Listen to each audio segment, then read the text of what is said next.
My name is Justin, and I wanted to talk about today of a phenomenon I want to call the Facebook victim syndrome. Basically, I read a thread on Reddit today that said the following.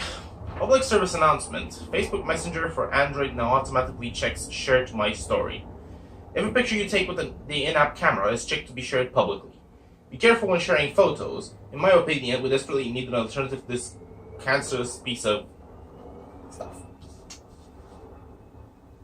This is a little strange to me. I mean, it's nothing new that Facebook does shady practices. The whole Cambridge Analytica thing that happened recently with Facebook being willingly sharing users' data, private data even, to this company, should be an alarm bell for everyone that they need to stop using it. However, reading through the comment section of this thread, I found the following. Not exactly an option when people you talk to use Messenger. I have no idea why people can't understand this. Every single thread like this, so many people say, stop using Facebook Messenger. I can jump over to Allo and have conversations with Google Assistant all day, but if I want to keep in touch with my friends, they're all on Facebook, unfortunately. So there's this phenomenon where people think that because everyone's on Facebook, in order to talk to them, they have to be on Facebook as well. Which is true for a lot of relationships, but I also want to wage in the fact that if you only talk to a specific person through this one specific Messenger app, and changing it seems like an impossibility, I really think people should at least consider if this is a valid relationship to uphold. So, I deleted my Facebook account a long time ago, way before this whole thing started happening. Mainly because I personally didn't find enough use for it. And at the time, I did want to keep talking to some people that I only usually communicated with through Facebook, my parents being some of these people. So I needed a solution. What I did was, I was using WhatsApp already with some other folk. I basically sent out a message to pretty much everyone on my list. Hi, I'm deleting my account because I no longer want to use Facebook. You can find me at this phone number, at this email address. Feel free to message me and text me if you need to get in touch.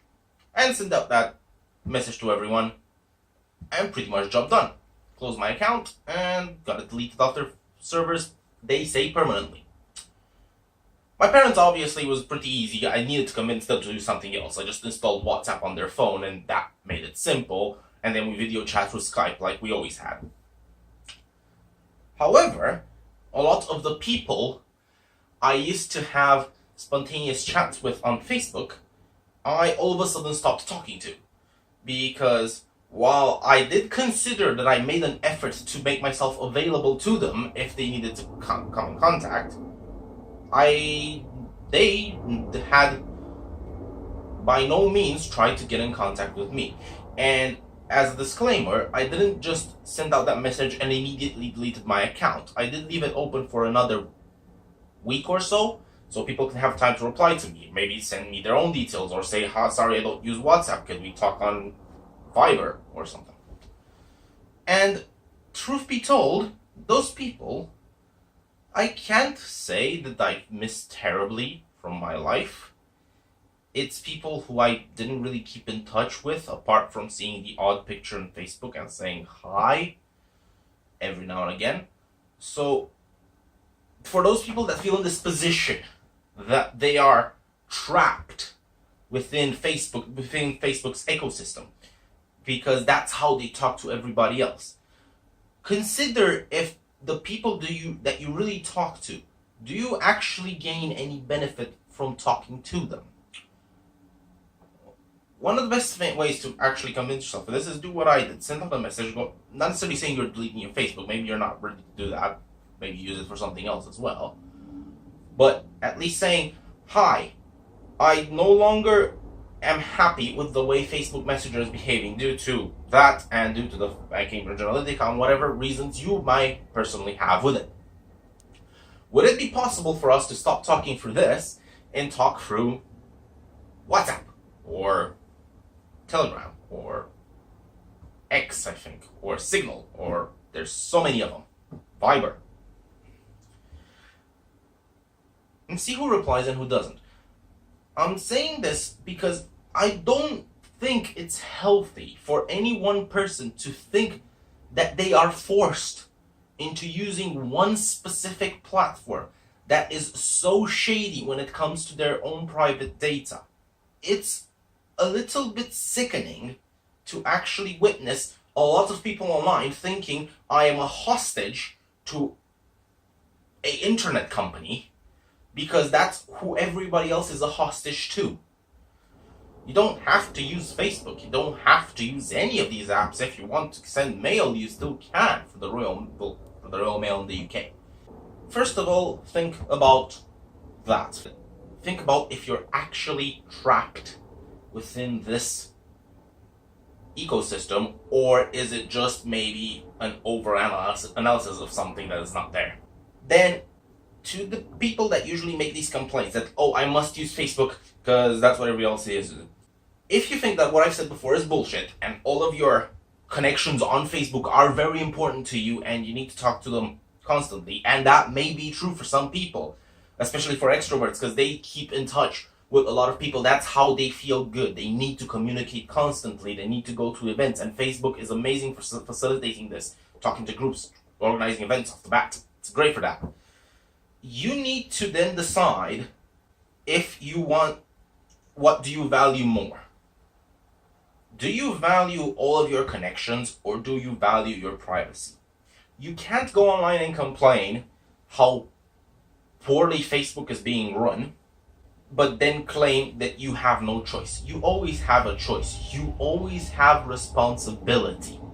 This is what I'm trying to get to. It's the key difference between fault and responsibility. Because a lot of people these days think that fault and responsibility are the same thing. They're not. If you're in a car accident, right, that wasn't your fault. Somebody else rear-ended you when you were just stopped at the light. That was not your fault. The accident wasn't your fault. However, dealing with the situation, fixing your car, talking to the other person to get their insurance detail, and getting everything sorted out, not being in the middle of traffic arguing over whose fault it is, that is your responsibility. Even though you did not do anything to cause this inconvenience, to cause this mess, it is still partially your responsibility to fix it or progress fixing it. It's the same with Facebook. You can go online and complain about it, but unless you do something about it apart from complaining, there is no way this is gonna get fixed. Because if Facebook don't see either a massive user droppage or a proper protest something, they have no incentive to change. Because to them, you are not the customer, you are the product. You are being sold to the advertising company, and that's how they make their money. So they don't really care about what you want, they only care about the bottom line. And this means that if you value your privacy more than you value the connections you have with Facebook, you need to stop using Facebook. Because just complaining about it online and claiming you're a victim, even though you think you are, it's not going to change anything. And you are not a victim because it's your responsibility to act. In that case, you are in full control. And yes, it might come at the cost of losing some contacts. But you have to also consider that if people like you enough back, you won't lose contact with them because they want to stay in contact with you. And for most, just installing another app on their phone so they can talk to you, regardless of which app it is not the hindrance. If somebody can't be bothered to install a map which takes 30 seconds of their life just to communicate with you further, just to maintain that relationship, they do not value you as a friend because they don't value you enough to do one extra step. The reason I talked about this subject is because I don't want people to feel victimized for such pointless matters that can be easily fixed. It's very easy to get into the habit and the trap of feeling a victim, especially these days when everything seems like you're fighting against brick walls. I know how intimidating it can look like to be against Facebook because they are a massive entity and you are just you. However, understand that Facebook is a massive entity because you, your friends, your parents, your spouse, even your dog sometimes, is forming Facebook. Everyone is the thing that makes Facebook so big. And while for Facebook we are just the product they sell, we are also their life source. And if we decide that we don't want to use their services anymore because their company practices are unacceptable, then they have no choice but to either change or die as a company. Thank you.